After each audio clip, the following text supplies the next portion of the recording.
Hi there, I'm Andy Hillier for Sound Effects in Ormskirk, and today I've created a couple of patches on the HX Stomp for Slash's guitar sound on Sweet Child of Mine. I've created two patches. I've created an intro patch and a guitar solo sound as well. These are available to download, so there'll be a link below in the description so you can download the patches and use it on any Helix. Well, not any Helix, but I think the LT, the normal Helix, and the HX Stomp. And I'll take you through how I created the sounds and what modules I used and the settings as well. Today I'm just playing my Gibson Les Paul straight into the HX Stomp into my DAW. This video is sponsored by tonebuddy.co.uk, a fantastic new pedal effects website where you pay a monthly subscription and then they've got 500 plus guitar effects pedals, some really cool stuff on there. You can choose which one you want. They send it to you, you can use it. Free postage and packaging both ways, then you send it back and then you can get another one. Go and check them out, tonebuddy.co.uk. Here's my patch for the intro for Sweet Child of Mine. Sounds like this.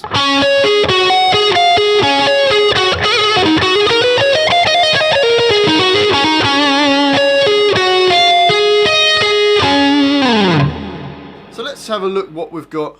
So if we press view, I did put a gate on it, just a little gate. Just because it was a little bit, I had a little bit of hiss, so I've put a tiny gate on there, starting at 66 or minus 66 dB. Okay, so let's turn everything off and see how I made this patch. So everything's off. So to start off, the amp I used was a Brit 2204, which is based on a JCM 800, and by all accounts that's what Slash used on the Appetite for Destruction recordings. So Brit 2204.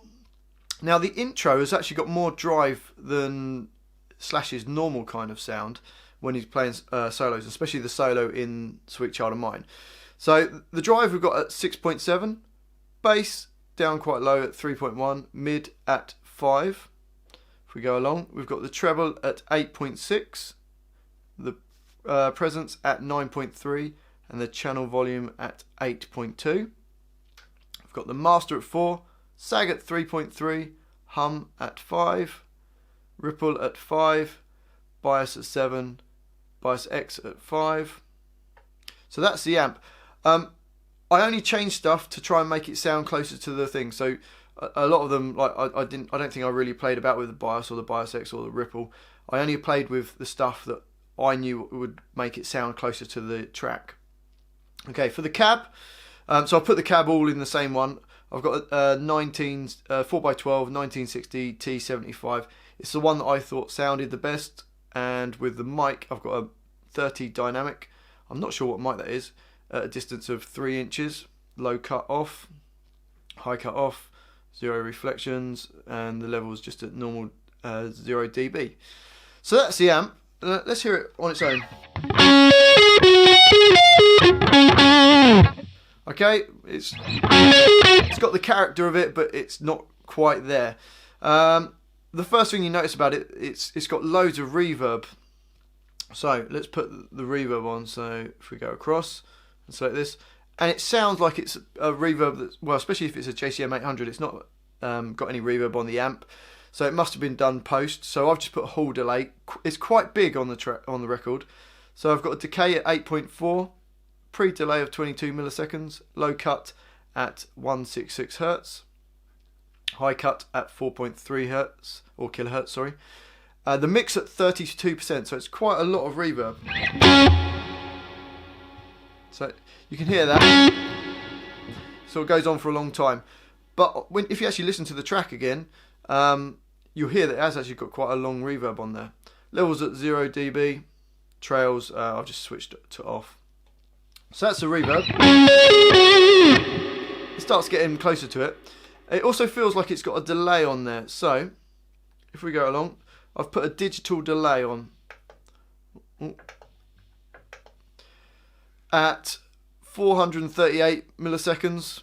I just went with what felt right. 18% feedback, bass at 50%. But I turned the treble quite far down because otherwise you don't really hear the repeats. You kind of feel the repeats. So at 28%, mix at 30%, level at 0 dB, trails on off. So with that, we've got this.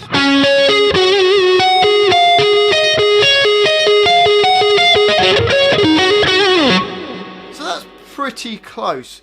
But when I A-B'd it straight to the track, the EQ wasn't quite right. So the first thing I did was put a simple EQ on, and I've got a massive mid boost.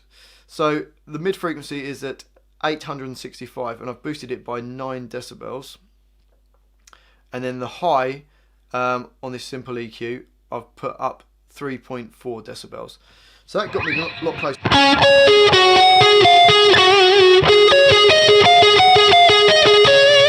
It also distorts the amp a little bit more.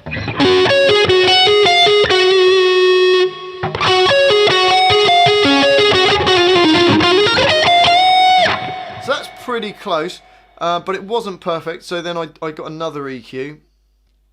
So I went to a 10-band graphic EQ, or 10-band graphic, and I put on, if we go across, the only thing that I changed on it was the 500 Hertz. I boosted that by 4 decibels. Is this with it off? It's with it on. It's subtle, but it all like helps to get closer to the track. And when I've A-B'd it, I reckon that's pretty close.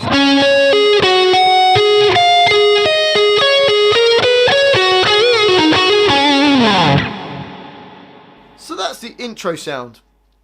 Now, it's got more distortion than when he's playing the solo. So I've done another patch for the solo. So the sweet intro was the intro patch. And then if we go to sweet solo, this is more like the guitar solo sound.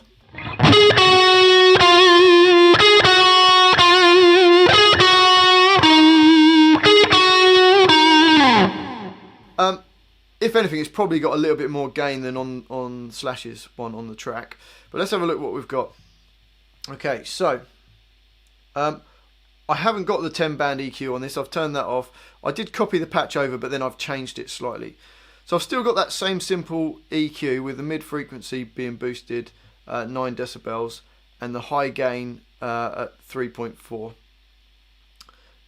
And going over to the amp, I've got the same amp but some slightly different settings. I've turned the drive down to 3.4. I believe it was at 6 before. I've got the bass at 3.4. I've got the mid at 5.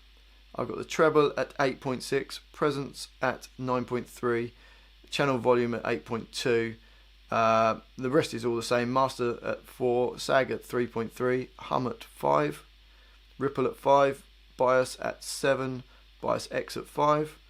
And it's the same cap that I used before. So that's all the same. And then we've got the same digital delay. And then the hall, the reverb definitely goes down in this part on his guitar solo sound. So I've put the hall at the DK down to 6.2. Pre-delay at 22. Low cut is the same at 166. And then if we go across, we've got the high cut at 3.4, mix at 32%. So it's just a smaller reverb. And that gives us this sound.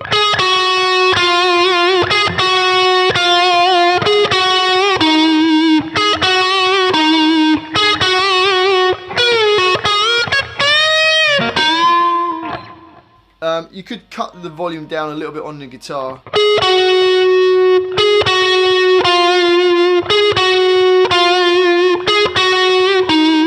That's probably closer to the gain that I've got. Obviously, it depends on what pickups you've got. If you've got really high output pickups, you probably need to cut it down a bit. If you've got really, really low output pickups, you might want it up full blast. Well, thanks for watching. Hopefully you've enjoyed this little video of mine. If you have, don't forget to subscribe to the channel, which is Sound Effects. You can also download the guitar presets in the description below. There'll be a Dropbox, so you can get to download those. Save you having to program it all in. Let us know what you think of this video as well in the descriptions. Let us know if you like it, hate it, whatever you want. Well, thanks for watching. I've been Andy Hillier, and I'll see you next time.